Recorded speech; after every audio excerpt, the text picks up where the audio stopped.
ನೋಡಿ ವೀಕ್ಷಕರೇ, ಆಕಾಶ ಎಷ್ಟು ಮೋಡದಿಂದ ಆವರಿಸಿದೆ. ಕಪಿಲಾ ನದಿ ಎಷ್ಟು ಚೆನ್ನಾಗಿ ತುಂಬಿ ತುಳುಕ್ತಾ ಇದೆ.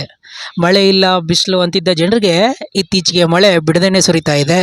ಭಕ್ತಾದಿಗಳು, ಇಲ್ಲಿಗೆ ಬಂದಿರುವಂತಹ ಪ್ರವಾಸಿಗಳು ನದಿಯಲ್ಲಿ ಕಪಿಲಾ ನದಿ ಜೊತೆ ಆಟವನ್ನು ಆಡ್ತಾ ತಮ್ಮ ಸಮಯವನ್ನು ಕಳೀತಾ, ಹಾಗೆ ಇಲ್ಲಿನ ಮಂಟಪಗಳನ್ನು ನೋಡ್ತಾ, ಈ ಅರಳಿ ಮರಕಟ್ಟೆಯಲ್ಲಿ ಗಾಳಿನ ತೆಗೆದುಕೊಳ್ತಾ ಸಂತೋಷದಿಂದ ಸಡಗರದಿಂದ ಎಷ್ಟು ಚೆನ್ನಾಗಿ ಸಮಯವನ್ನು ಕಳೀತಾ ಇದ್ದಾರೆ ಅಂತ ನೋಡಿದ್ರೆ ಎಷ್ಟು ಚೆನ್ನಾಗಿದೆ ಈ ಸ್ಥಳ ಅಂತ ಅನಿಸುತ್ತೆ.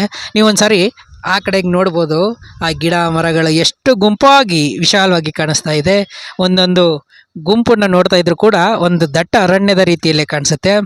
ಆ ಹಸಿರು ಸಮೃದ್ಧಿಯಾಗಿರೋದ್ರಿಂದನೇ ನಮಗೆ ಗಾಳಿ ಇಷ್ಟೊಂದು ಚೆನ್ನಾಗಿ ಸಿಗ್ತಾ ಇದೆ ಅನ್ನೋದಕ್ಕೆ ಖುಷಿಯಾಗುತ್ತೆ. ನೀವು ಅಲ್ಲಿ ನೋಡ್ತಾ ಇರ್ಬೋದು ಸ್ನೇಹಿತರೆ, ಆ ಸೇತುವೆಯನ್ನು, ಅದನ್ನು ಹೆಜ್ಜಿಗೆ ಸೇತುವೆ ಅಂತ ಕರೀತಾರೆ. ಯಾಕೆಂದರೆ ಆ ಹೆಜ್ಜಿಗೆನ ದಾಟಿ ಹೋದರೆ ಮೊದಲಿಗೆ ನಮಗೆ ಹೆಜ್ಜಿಗೆ ಎನ್ನುವಂತಹ ಗ್ರಾಮ ಕಾಣಿಸುತ್ತೆ.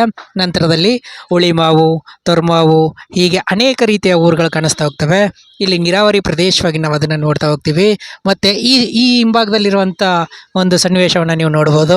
ಜಿಗ್ಲಕಟ್ಟೆ ಇದೆ, ಒಂದು ದೇವಸ್ಥಾನದ ರೂಪದಲ್ಲಿ ಸಣ್ಣ ಒಂದು ಗುಡಿ ಇದೆ. ಹಾಗೆ ಇಲ್ಲಿ ಪ್ರವಾಸಿಗರು ಬಂದಿರುವಂತಹ ವಾಹನಗಳನ್ನು ನಿಲ್ಲಿಸಿದ್ದಾರೆ.